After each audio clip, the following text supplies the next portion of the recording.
I think the magic of theater is, I think it occurs on all levels. I think it occurs in the audience, and I think it occurs on stage. I love that the audience comes and they're so open, and they're open to whatever's going to happen on the stage, and anything can happen. When that actor is no longer an actor, when the lines are no longer someone's idea and they wrote them down, when the environment is not pulling you out of what's going on, but it's giving you that place and that thing, there's nothing that can beat that. It's the beauty of live theater. It's ephemeral quality, and the fact that every night something else might happen. Good theater always has one thing in common, and that is it's some human experience.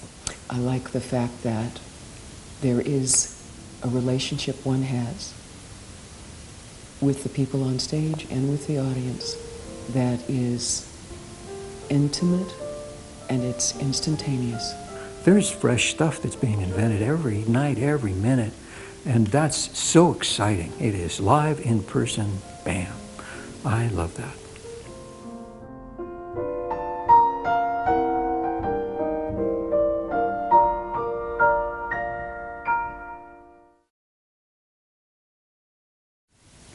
We came here in 1965, and I was trying to think of ways to make money, so I went to the art center and I spoke to Bill Zaka and asked him if I could teach drama in the summers, and he said yes, he was very interested.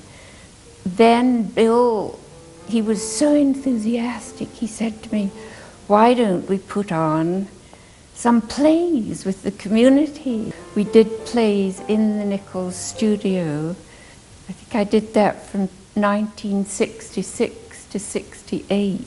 So there were a few of us here who wanted to do theater. So I got together with Valerie McMillan. We did Miss Julie. I think that was the first one I really remember doing, and Valerie McMillan directed it. We had a dressing room in a camera dark room. We had entrances from the bathroom. I remember standing in the bathroom. Valerie was Miss Julie, and I had the maid's part. So I was not always on stage by a long shot. And I would spend time looking out the window of the bathroom, and then I'd be listening for my cue, and then I would come on and do my stuff, and go off, say, into the cupboard, which was at the other end of the stage. We did The Mad Woman of Chaillot, and that was the play with the most people in it. I think there were about 22 in the cast. I remember Una, she used to bring a bottle of sherry to the play, and she had a lot of little glasses, and she would offer anybody a drink of sherry before the play. It was quite an interesting time because we were just making do. Everybody seemed to contribute so much, quite spontaneously. So the theater had its startings there, its beginnings there. A theatrical community began, very tiny, but it continued. And then this theater was built, I think, 1972. And then in 1976, Don Murray was instrumental in gathering all these people together and incorporating us into a legal entity.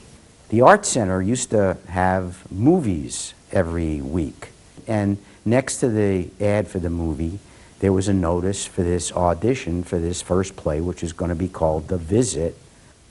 So I said, well, should I do this, shouldn't I do this? And I wasn't really sure, because they said, yeah, no, they don't need me. I'm just, you know, another hack, and, you know, what do I know? So anyhow, I showed up, and I went into the room, and there were like 30 people sitting around in a circle with Don Murray taking charge. And I got cast as a 65-year-old schoolmaster. I was 37 at the time. I was in the first season's production of Candida, and then everything began to happen. So we really owe an enormous amount to Don Murray. After I had been in Candida, which Sandra was in, a review came out in the Mendocino Beacon. As characterized by Bob Cohen, Marchbanks is kind of early Jerry Lewis, nervous to the point of St. Vitus's dance. He made no apparent attempt on the role's subtlety, but did manage to generate a certain distraught sensitivity. Sandra Hahn, who's now Sandra Hawthorne, wafted relaxed and poised between Cohen and Bob Avery, the Reverend, her husband, playing it with a restraint that would have pleased Shaw, again and again introducing some tension, only to have it blown away by an oblivious Avery or Cohen. Her Candida was crisp but soft, compassionate but alert, a chamber violinist in a rock and roll combo.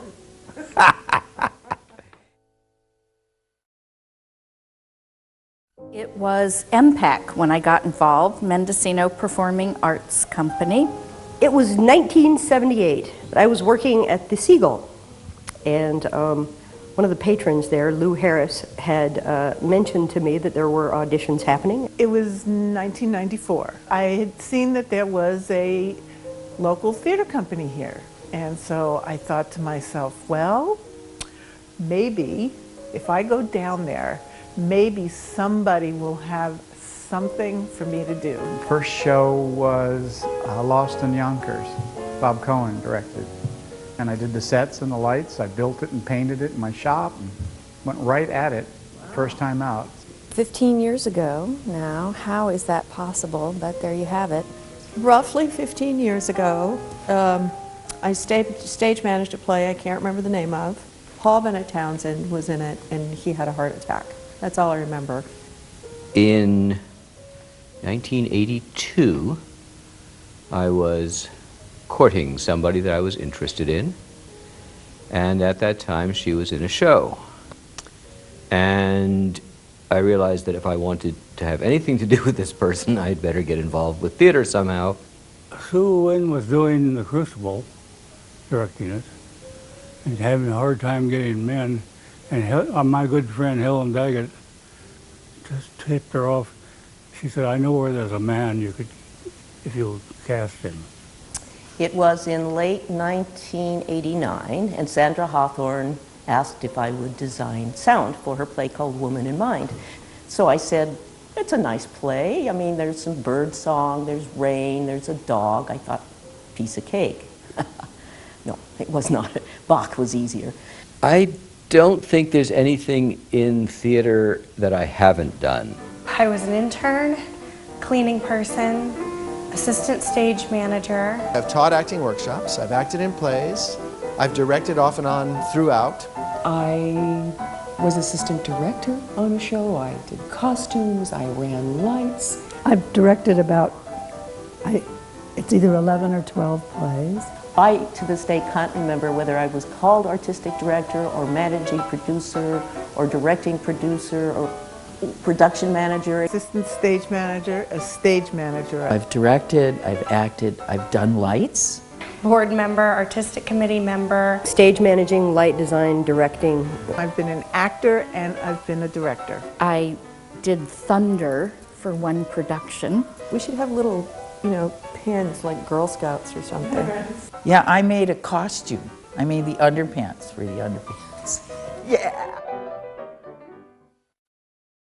There have been so many memorable things that have happened on this stage. I marvel at what we've done over the years. Not everyone's been a good one, but there have been an awful lot of good ones.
this is how Jumpstart started.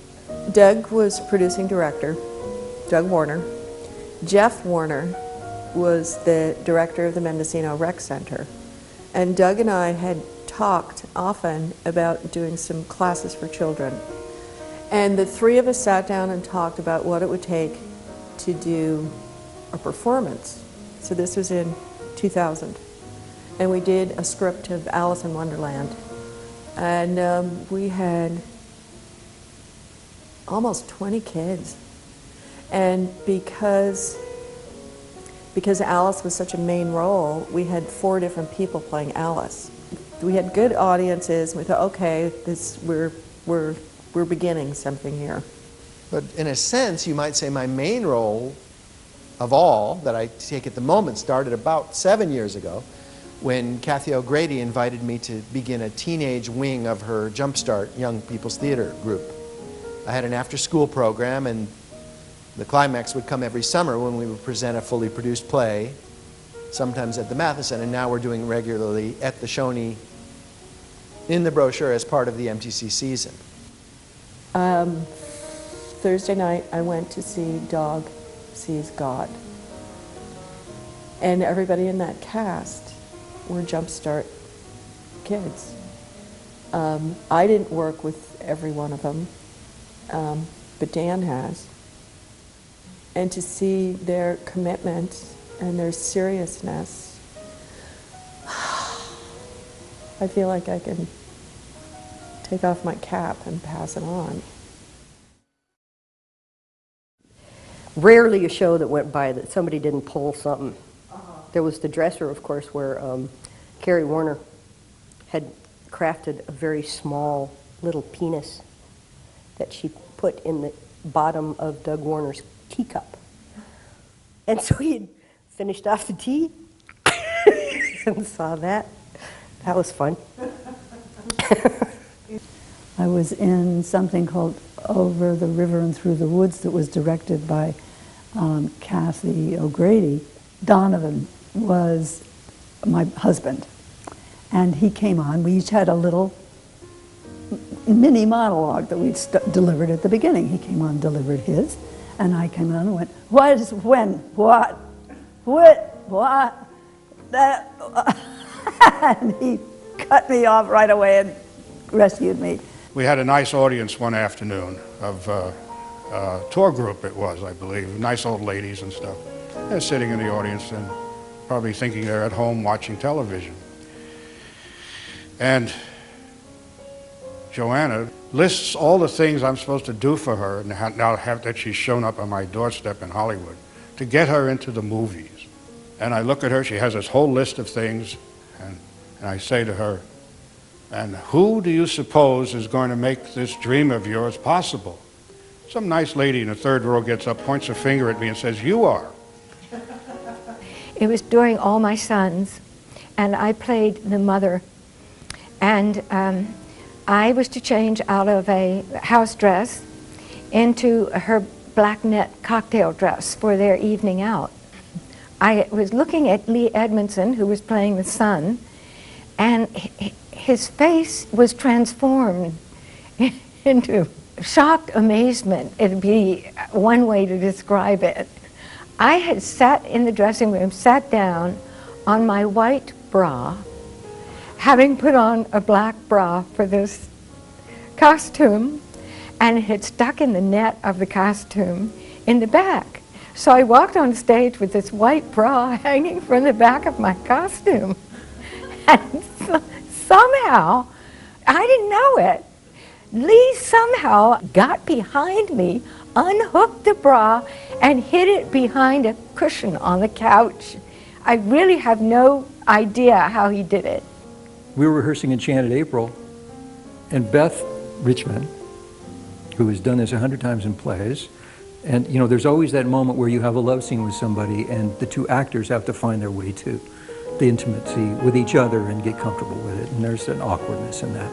And Beth, boy, she just cut right through that. And I think we're still on script and we're kind of staging it. And she walks up to Hugh Dignan, and I mean, she just plants one. And she really kisses him. and the whole room is just like stunned, and it rocks. I mean, Hugh was, it rocked him back. I mean, it was a great kiss, a great kiss. And as she finishes the kiss, Hugh is just reeling, and she says, okay, that part's over with. Now let's do the scene. It was wonderful. It was wonderful. This theater has shown up for me as a home in all kinds of weird ways. And, oh, I'm going to cry. One particularly difficult time when I was going through my divorce and being a single mom, and I remember I was laying on my bed doing what people told me to do, which is to pray and to contemplate, and I was like imagining, oh, God, what if God could talk? What would God even sound like? You know, I was completely adrift. And the phone rang, and Ivy, my daughter, who was, I think, like 5 at the time, answered the phone. And she comes into the room and she says, Tom Collins is on the phone. And I thought, Tom Collins? God sounds like Tom Collins? I'm like, who is Tom Collins? It turns out it was Bob Cohen, actually. And Bob Cohen called and said that he was holding auditions, like right now, and it was for The Decorator. And I had no idea that it was God calling, and that play, doing a comedy, that was the first big physical comedy I'd ever done, and it literally saved my life. If I didn't have theater in my life, either, you know, going to it, being involved, actually, you know, being involved in it, I just think my life would be a lot less happy. I don't know what else I'd be spending my time on if I didn't do theater. When I hear of people who do the 9-to-5 thing like I do, and work full-time and don't have a thing that they do with their evenings or with, I wonder what their lives are all about. Theater is magic. It's, when you go to the theater, you come out a different person than when you went in. Working with this community of people, I think, has given me so much. Just the friendship and the warmth of people. I can't imagine being who I am, where I am, without this theater. This theater has been probably the most important single thing in my life. And no matter what I ever do for it, I can never give back what it's given to me. I would never trade 1 second of it, and I thank the company. Things happen in theater that don't happen anywhere else. And I think Mendocino needs that as a community, that it provides a forum, it provides a mirror, it provides culture, it provides ways to see who we are. It's an artistic home, a place to come and play.